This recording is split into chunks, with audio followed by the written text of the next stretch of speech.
et du Fils et du Saint-Esprit. Amen. De l'Évangile de Jésus-Christ selon saint Matthieu au chapitre 18 au verset 1, 5 à 10. À ce moment-là, les disciples s'approchèrent de Jésus et lui dirent: « Qui donc est le plus grand dans le royaume des cieux ?» Alors Jésus appela un petit enfant, il le plaça au milieu d'eux et il déclara: « Amen, je vous le dis. Si vous ne changez pas pour devenir comme les enfants, vous n'entrerez pas dans le royaume des cieux. Mais celui qui se fera petit comme cet enfant, celui-là est le plus grand dans le royaume des cieux.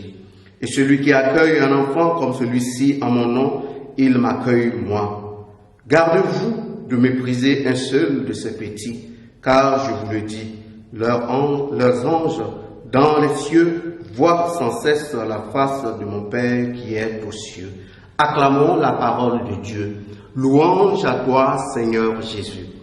Bien-aimés dans le Seigneur, aujourd'hui nous faisons mémoire des saints anges gardiens et l'évangile de ce jour nous invite justement à prendre conscience que nous devons sortir d'une certaine perspective, d'une certaine mentalité qui consiste à confondre ce que c'est que le royaume des cieux avec nos réalités mondaines, au point de se poser la question de savoir qui est le plus grand, qui est le meilleur. Et très souvent, nous sommes animés par cette tendance-là. Et aujourd'hui, c'est des exemples, pour ne pas dire des modèles que nos sociétés nous proposent. Qui est plus grand? Ben, c'est celui qui est capable d'influencer la société, que ce soit en bien ou en mal. Qui est le plus grand? C'est celui-là qui a pu accumuler des richesses. Et nous voyons que la grandeur n'est pas en rapport avec notre accès au royaume des cieux.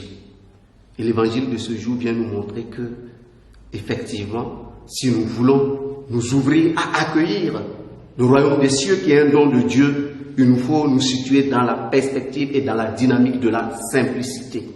La simplicité qui est symbolisée aujourd'hui par cet enfant que le Seigneur nous présente. Une manière de nous inviter à la conversion.